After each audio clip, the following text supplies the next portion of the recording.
All right, today we're pulling back the curtain and looking at who is really standing at the front of the college classroom. And trust me, you might be surprised to find their resumes look a whole lot less like a library and a lot more like the Fortune 500.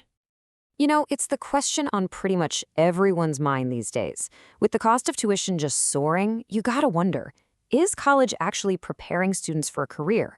And a lot of that doubt, well, it's rooted in a classic stereotype about the world of academia. Yeah, you know the idea, this ivory tower, where professors are supposedly locked away, just buried in theory with absolutely no clue what it takes to actually succeed in the modern workplace. It's a really powerful image, but is it even accurate? What if the very people teaching the next generation of leaders have backgrounds that look less like dusty books and more like, well, like they've been in the trenches? Just consider some of these former job titles.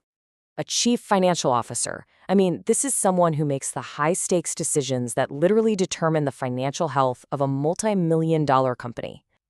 Or how about a senior vice president of human resources? Someone shaping the entire talent strategy for a workforce of thousands of people. And then there's this, a high-level specialist, a consultant, solving incredibly complex logistical puzzles for a global manufacturing giant. That's right, these aren't just random corporate leaders I'm listing off. These are the resumes of university professors, and they're bringing decades of real-world experience from the boardroom, from the factory floor, and putting it right into the classroom. So first up, let's talk about the C-suite strategists. We're talking about top-level executives who have navigated the highest rungs of corporate leadership and now bring that first-hand experience directly to their students.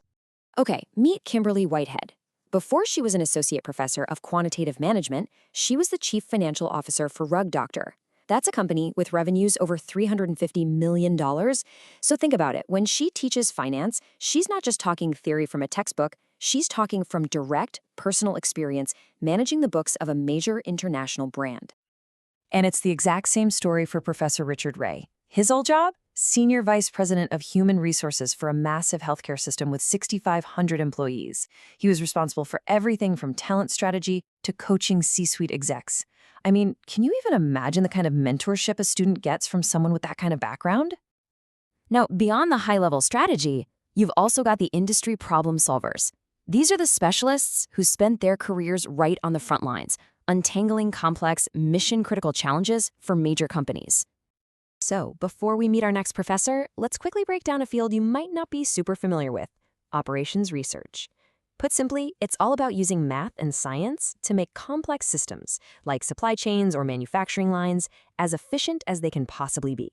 It's kind of like the hidden brain behind modern logistics. And that brings us to Professor Anjanette Locke. For more than 10 years, she wasn't in university at all. She was an operations research consultant for Milliken, a huge global manufacturer. So the data analytics and computing skills she teaches her students now, they're the very same tools she used to solve real multi-million-dollar problems for a living. Then you've got the public-facing scholar. This is where that deep expertise doesn't just solve problems inside a company, but actually gets out there and shapes public understanding of really important real-world issues. Take Professor Miran Ivankovich, for example. He's an economist who has contributed to over 50 peer reviews, publications, and expert commentaries.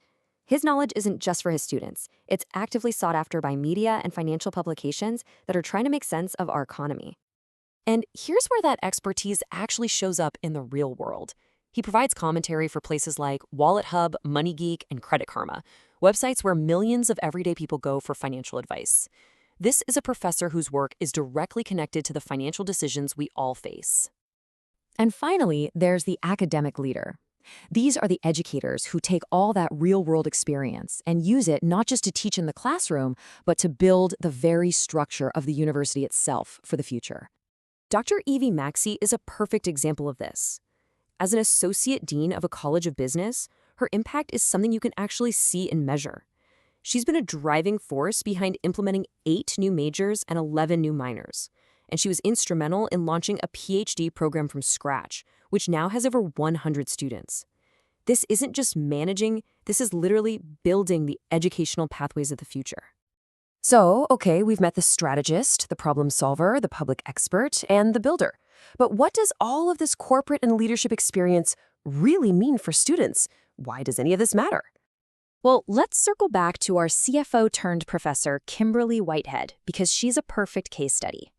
Drawing on her high-level corporate experience, she spotted a huge industry need for supply chain experts. So what did she do? She designed and launched the university's first-ever supply chain management program.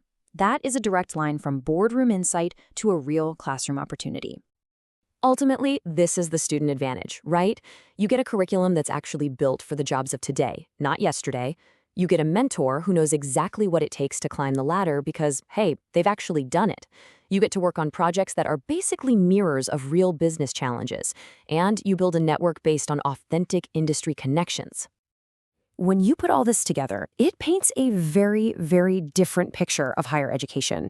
That old, tired idea of a remote ivory tower, it just gives way to a new model, a bridge, one that's actively connecting the world of work with the world of learning. Look, what we're really seeing here isn't just a few impressive resumes. It's a powerful new model for education, one where the lessons from the real world and the discipline of academic thought aren't fighting each other. Instead, they combine to create something way more valuable for students. So, it leaves us with one final thought. The next time you think about what makes a great teacher, maybe the answer isn't just about what they know, but also about what they've actually done.